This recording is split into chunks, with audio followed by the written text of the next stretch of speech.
Mesdames et messieurs, bonsoir et bienvenue dans l'Invité Culture. Mon invité ce soir est auteur, psychothérapeute et artiste peintre, à la fois sentinelle des mots aux éditions 11 et exploratrice des profondeurs humaines. Elle sculpte des ponts entre l'invisible de la psyché et le tangible du papier. Il y a chez elle une urgence douce, celle de dire le monde pour mieux le guérir. Rizlan Shraibi est une femme archipel, éditrice par engagement, psychothérapeute par vocation et artiste par nécessité. Elle trace un sillon singulier dans le paysage culturel marocain, une voix qui écoute, une plume qui percute, un regard qui soigne. Toujours hot et sa dernière parution, elle y aborde la ménopause et on va justement en parler ce soir avec vous, Rizlan Shraibi. Bonsoir à vous, merci d'avoir accepté cette invitation. Bonsoir, merci de m'accueillir. Alors j'ai entre les mains votre tout dernier ouvrage, Toujours hot, donc adressé aux femmes qui vivent la ménopause, les femmes d'après 50 ans en tout cas. C'est une fable graphique, du coup un livre très imagé. Pourquoi avoir choisi tout d'abord ce format ? Bon, c'est un format ludique qui adoucit justement les propos et qui évite d'aller frontal par rapport au message que j'ai envie de faire passer. C'est parti d'une peinture que j'ai faite il y a 30 ans quand j'étais moi-même enceinte de ma fille aînée et je l'ai déclinée par la suite vers ces motifs-là et ensuite un infographiste m'a aidé à développer tout le contenu. Voilà, j'ai décliné la première page de couverture et la dernière et on a décliné ça à travers la fable graphique. Ça permet vraiment de faire passer les messages en douceur tout en étant pertinent.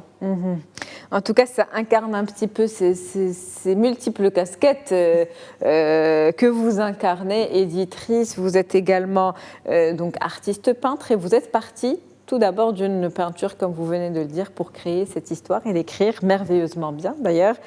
Le titre Toujours hot joue sur l'ironie des bouffées de chaleur. Alors expliquez-nous d'abord pourquoi le choix de ce sujet et puis comment est venu ce titre. Alors une écriture incarnée toujours plus intéressante, hein, ça part de moi. Je suis à l'âge d'être toujours hot, dans le sens déjà bouffée de chaleur, ce que je vis, cette nouvelle étape de ma vie, voilà justement.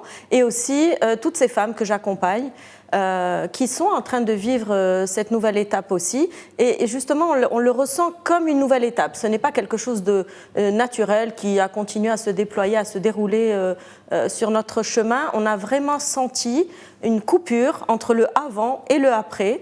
Et une coupure très intéressante. Bon, j'imagine qu'on va en parler. Justement, vous vouliez en parler dans ce livre. Est-ce que le dessin permet de dire certaines vérités que le mot ne permet peut-être pas de symboliser? C'est pourquoi vous l'avez fait de manière imagée aussi?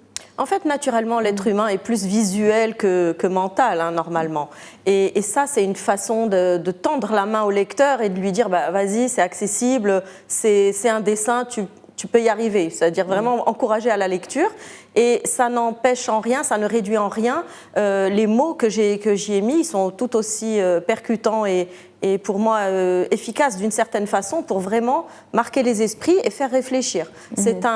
C'est une fable graphique qui permet de soulever des questions et peut-être qu'après en interview, que ce soit avec des journalistes ou même vous à la télé, je suis là pour y répondre, pour continuer à mettre en place les idées. Vous avez choisi 2 femmes principales pour cette histoire. Parlez-nous de ces femmes, parlez-nous de ces histoires, justement. En fait, ce sont 2 copines qui sont arrivées à cette étape. Une qui a un peu mal partout, l'autre qui lui dit oh, « de toute façon, à quoi bon ?» Elles partent de cette prédisposition comme ça, un petit peu défaitiste, un petit peu fatiguée, parce que, on va en parler, en fait, avant d'arriver à 50 ans, il y a un marathon qui a été fait pour les femmes au Maroc jusque-là.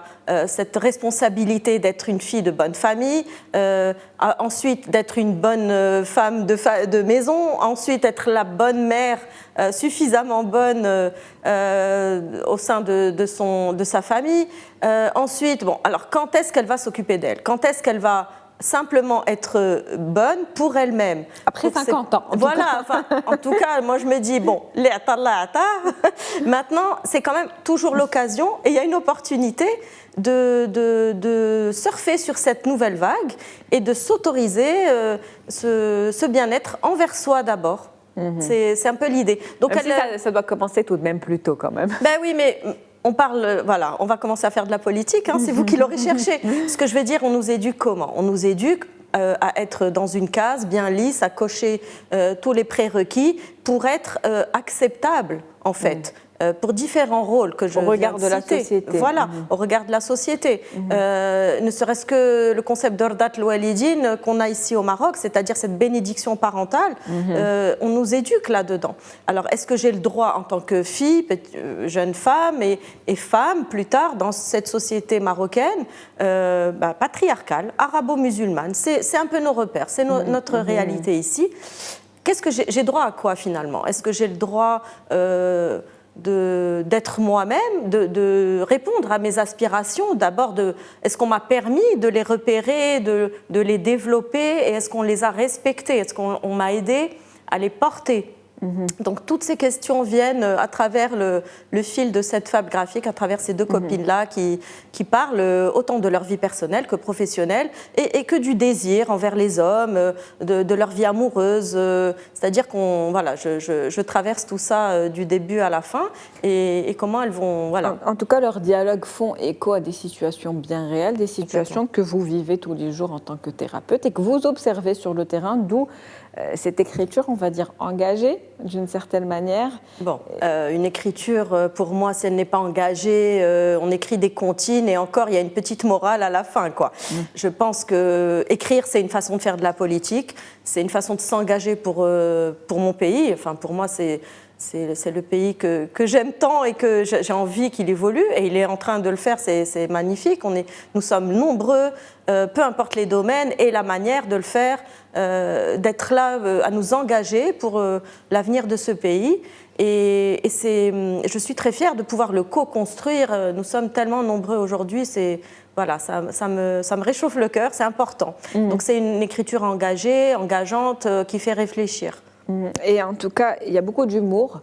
Est-ce que pour vous, l'humour, c'est la meilleure manière de faire passer certains messages, ou aussi d'aborder le sujet fatidique, celui de la peur de vieillir d'une certaine manière, que ce soit pour les hommes ou pour les femmes? Complètement.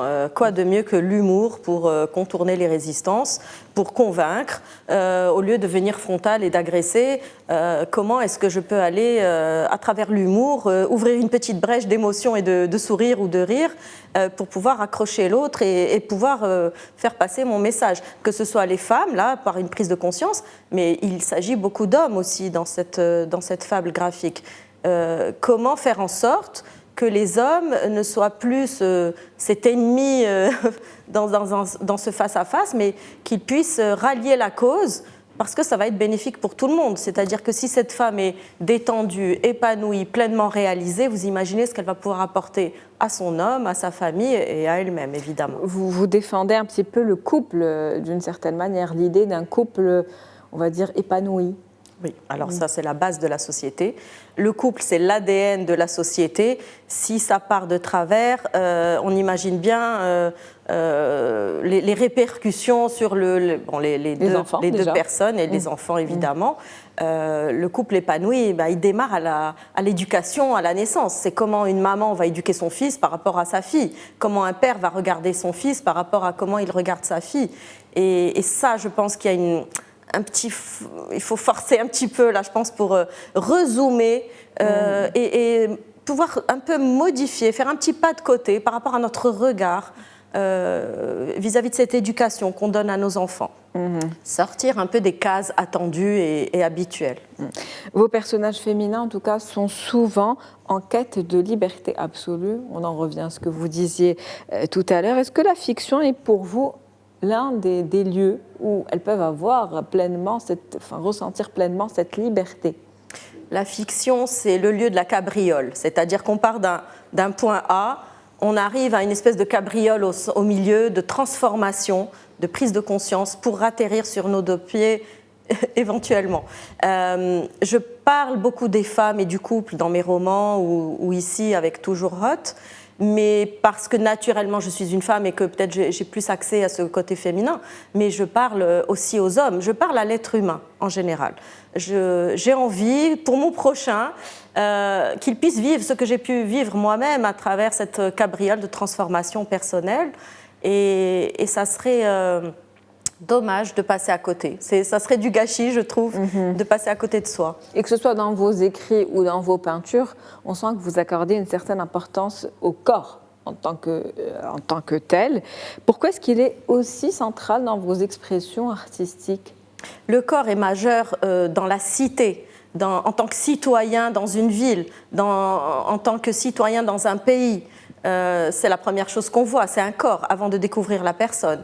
Et je trouve que cette première vision, qu'elle soit nette ou floue ou juste à découvrir, c'est une invitation à la relation, c'est une invitation au partage, c'est une invitation à la communication, peu importe. Hein. Moi, franchement, je ne suis pas partage entre les hommes ou les femmes, en général, entre nous.